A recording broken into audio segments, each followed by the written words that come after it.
Welcome to a place where the past is always present, where legacies linger and legends live. Deadwood's fabled Adams Museum, the oldest history museum in the Black Hills.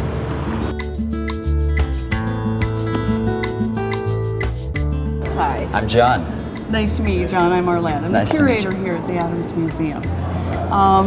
It's wonderful that you're here. We are the oldest history museum in the Black Hills, and I'm going to show you a few things that came in very early to the museum. It opened in 1930, and you have to remember that there were some very wealthy people here who traveled quite a bit.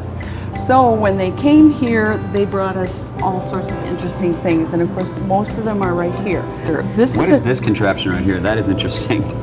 It is called a conformature. It actually was made and patented in France, and it allows a hat maker to adjust all of these little columns, all of these little pieces that you see, so that when he made a hat, it would fit your head exactly. Who's this little guy right here? He is one of two puppies who belonged to a man named John Gray.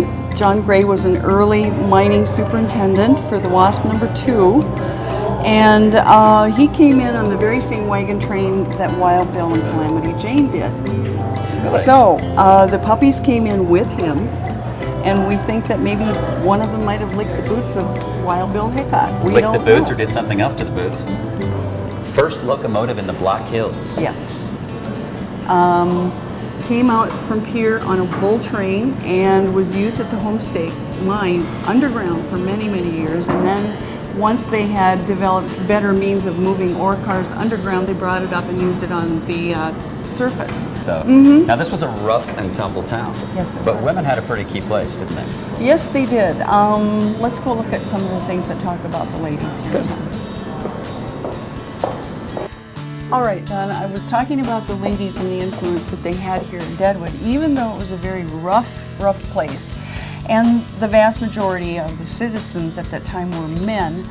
The women came with families. They wanted to set up a real town, a place where they could raise their families and feel good about it. You've got to have women to have a real town. That is exactly right. So this area is devoted to the women of Deadwood.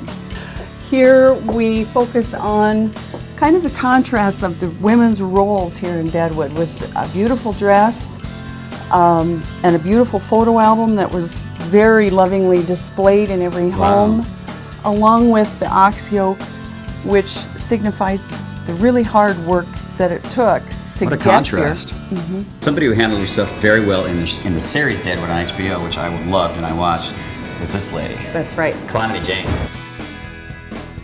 Everyone in town knew who she was. When she got drunk, she'd scream and holler, and they all knew that it was Calamity was downtown again, you know. Guess who's back? Yep, in some ways I think that was the attitude. But she was a good person. She took care of people when they got ill. There was a smallpox epidemic, and she was in the pest house taking care of the sick people. And she was totally, in the show anyway, in love with this guy.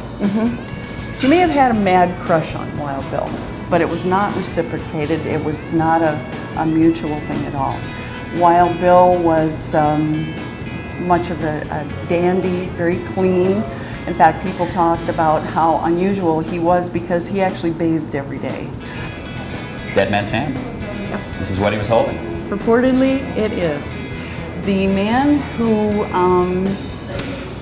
passed these along to his family was actually named Richard Stevens. After things settled down, you know, he went over and grabbed the cards that were in Wild Bill's hand. So, These are they. supposedly these are it, aces and eights. Wow. With the Queen of Hearts. And we get questions about this all the time.